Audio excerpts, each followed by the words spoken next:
mengalami kendala teknis maskapai Sriwijaya Air nomor penerbangan 570 gagal take off.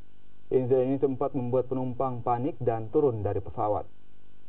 Sriwijaya Air dengan nomor penerbangan 570 yang dijadwalkan berangkat dari Bandar Udara Dominic Edward Osok Sorong menuju Bandara Rendani Manokwari ini terpaksa gagal berangkat.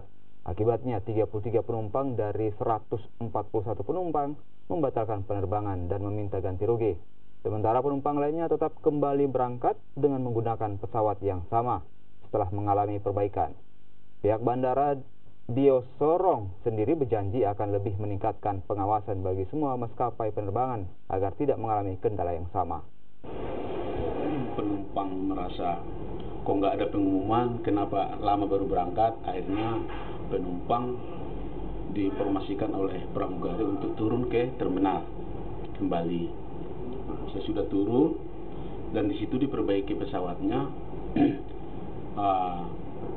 Dinyatakan oleh maintenance-nya sudah bagus, berfungsi, dikembalikan lagi untuk penumpang tersebut naik ke pesawat untuk melanjutkan ke Manokwari.